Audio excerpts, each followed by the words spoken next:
Hey guys, how are you? Ready for a new watch repair video? Definitely. Did he fall or what? Shut up. Hey guys, Raul here. Today on the bench we have a very special vintage watch. The Omega Seamaster 1660216. I wore it on my recent Mount Fuji climb and I had condensation issues with it. So to prevent any damage, I decided to service it. If you are new to the channel, I am doing stop motion animations of watch repairs. What's that? Well, it is not filming but taking many photos. I move the parts little by little, taking a photo after each move. Then I put together those photos in Final Cut Pro and this results in a video. I hope you'll enjoy this one. If you have any questions, let me know in the comments section. As for the watch, it was working really well. I never had any issues with it. Then why repair it? It has scratches here and there, but it is a vintage old watch, so it deserves to have them. It was losing around 10 seconds per day on the time grapher, which I am okay with for such an old watch. As for the case back, it has the famous seahorse stamped on it. It is really detailed and it looks crisp. Omega is using it for more than 60 years to symbolize the water resistance and their maritime heritage. Well, water resistance if you service it properly and on time. The first thing I'll do is to remove the movement from the case. Let me show you how to do it. And this reveals the caliber 1020. Some hate it, some love it. I kinda have mixed feelings. I really like how it looks and that it keeps time really well. However, there is a big issue that, as an engineer, I can't get over. This caliber, for only a day-date complication, is just too complex. It has too many components.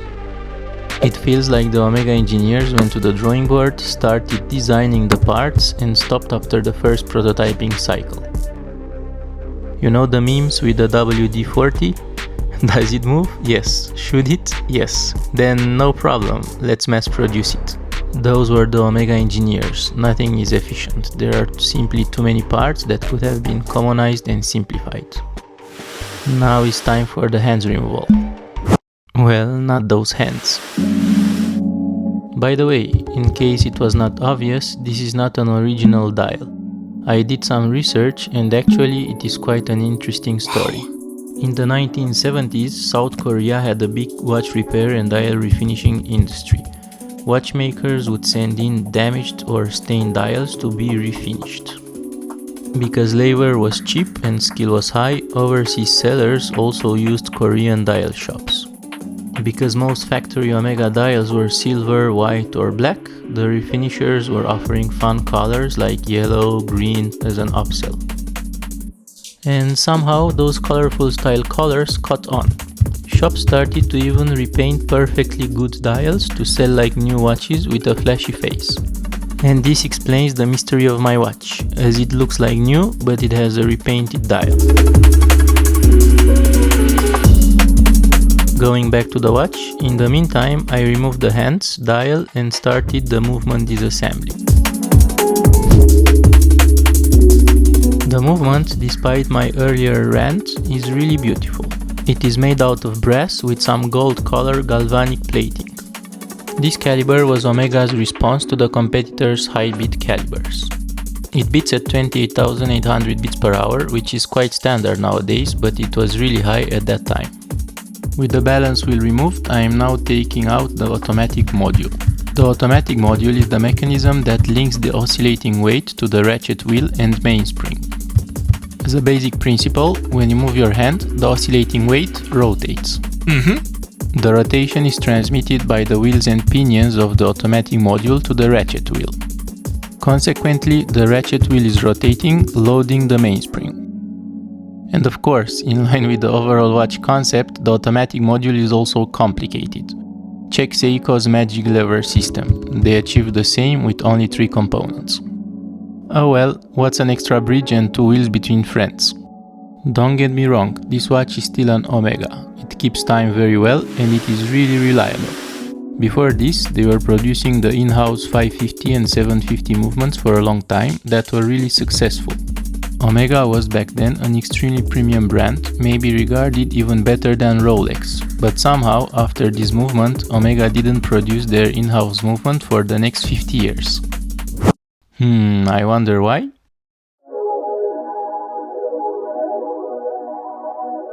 With the pallet fork out of the way, I am now proceeding in removing the train of wheels and their bridge. The train of wheels is the assembly of wheels that are transmitting the torque from the mainspring to the balance wheel. They are really fragile and must be handled with extra caution.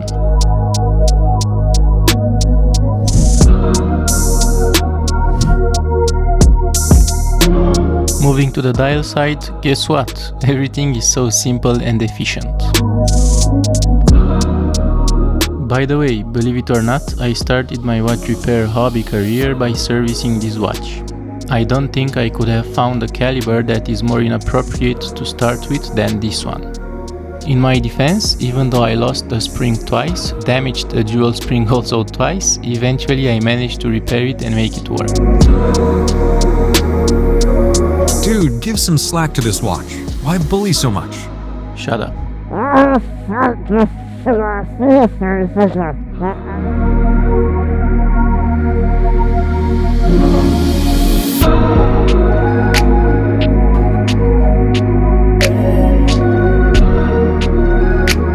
Let's talk a bit more about this caliber. Another difference with other calibers is that the screws on this one are the tiniest I've ever seen. The dial screws are bigger than the bridge screws, which is really crazy. I assume they had space constraints, otherwise I can't imagine why they would have used such tiny screws. If you are familiar with the Bergeon screwdrivers, I had to use the yellow one all the time.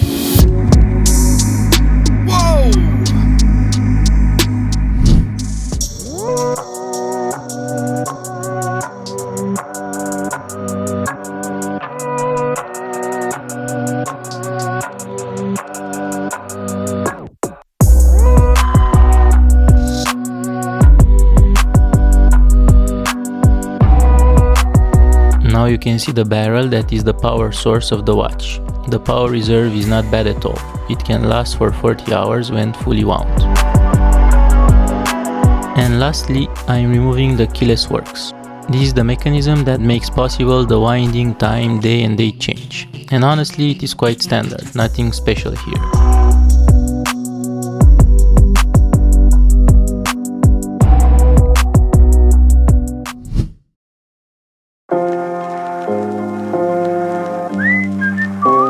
Common sense is not his best asset.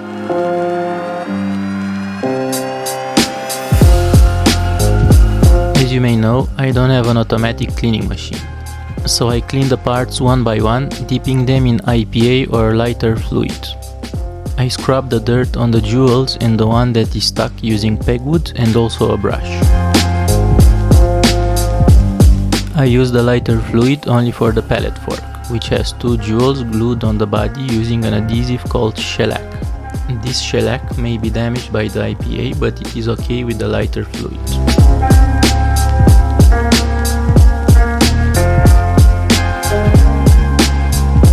As you can see, there are many parts, so it is quite a tedious job. Also, there are many jewels that are really tiny. Those jewels must be removed, cleaned and oiled individually. But once you get used to it, it is quite a relaxing thing to do. As for the case, I will not do anything except polishing the acrylic crystal. I start by sanding with 600 grit and move up gradually to 8000 grit. Then to finish and have a perfectly shiny crystal, I use Tamiya paste that I used to polish my scale model cars in the past. I rub it until the paste turns solid. It takes a bit of time, but the result is worth it, especially because this crystal is the original one.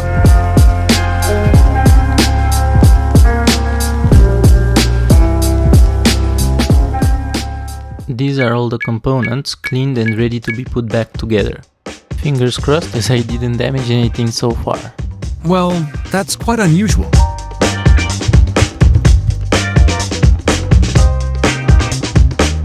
As I explained, I thoroughly cleaned all the components and now I'm putting them back in reverse order. For oiling, I use 4 types of oils and grease. If parts rotate slowly, I use Mobius D5. For the ones that rotate very quick, Mobius 9010. For the pallet fork jewels, Mobius 9415. And lastly, for the parts that get in contact from time to time, the Molykote grease. Always check the service manual of the watch, as most of the time, the oiling instructions are specified in detail.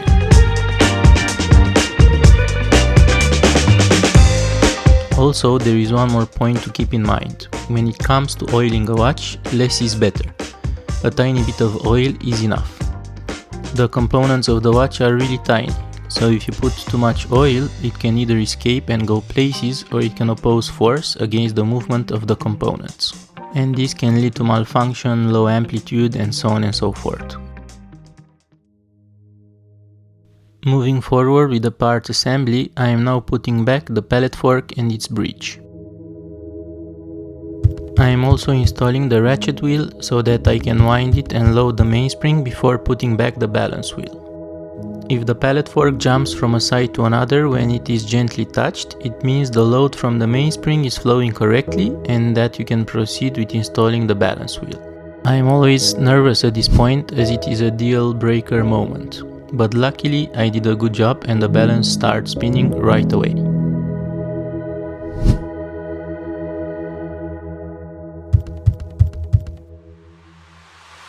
Well done. Switching to the dial side, I am now installing the keyless works. By the way, originally pocket watches were using a separate key to achieve this. It was Patek Philippe that invented this new way and made winding and setting time much more convenient and user-friendly. And of course it made the watches more compact.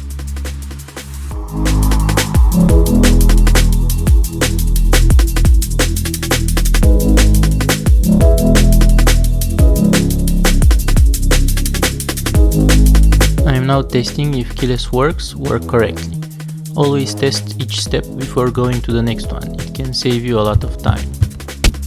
And now it is time for a fun comparison between a grain of rice and the cannon pinion that transfers the rotation from the third wheel to the hour wheel, and the Lego guy for scale. So don't even consider working on a watch without a good magnifying glass and steady hands.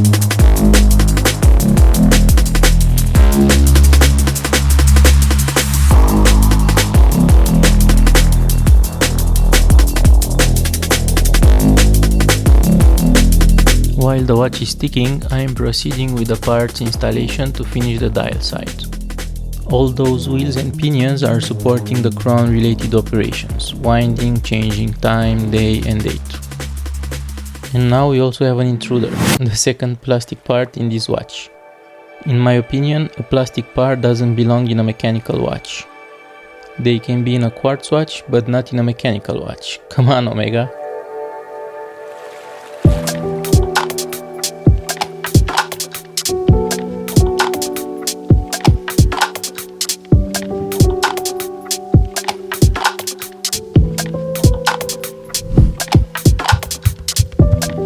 Doing a quick day change check before installing the day dial. Quality check is okay. This is the day corrector that rotates the day dial. Its rotation is controlled by a tiny spring. I would say thinner than the hair. And this was the spring that I lost 2 times when I serviced it for the first time. Doing a last quality check for both day and date change, and they seem to work correctly.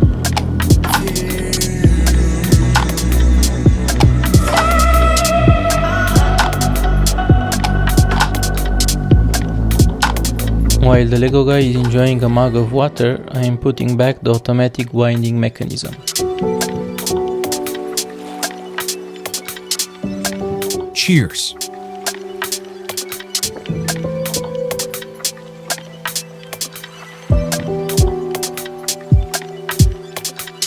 It is quite satisfying how this big piece slides into the movement. I mean, even though this watch is unnecessarily complicated, in the end it is an Omega. And it is easy to criticize as I did, but most likely the engineers had a lot of constraints that led to the decisions they have taken.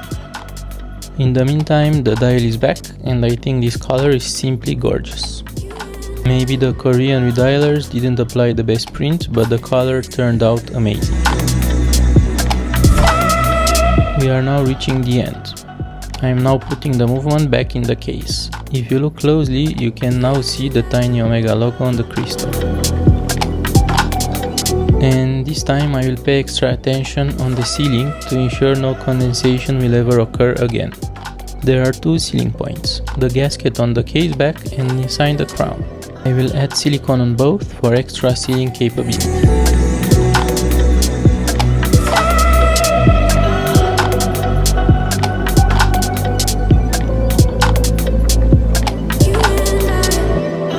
I am putting back the case back, but I forgot something. Whoops! Obviously the oscillating weight. It has a pinion which turns another pinion installed on the automatic winding module. Compared to other watches that I serviced in the past, it rotates quite slowly. I assume the multiple pinions in the automatic winding module are opposing force, but I never had issues with the watch not winding, so it is good enough. And voila, the service is finished. The watch is luckily back and kicking.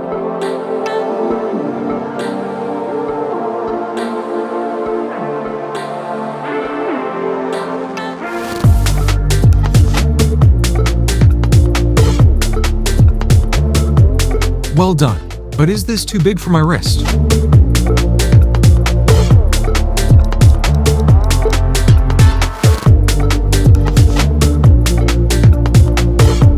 Overall, despite being complicated, this is an amazing watch that will probably last for a lifetime if taken care of properly.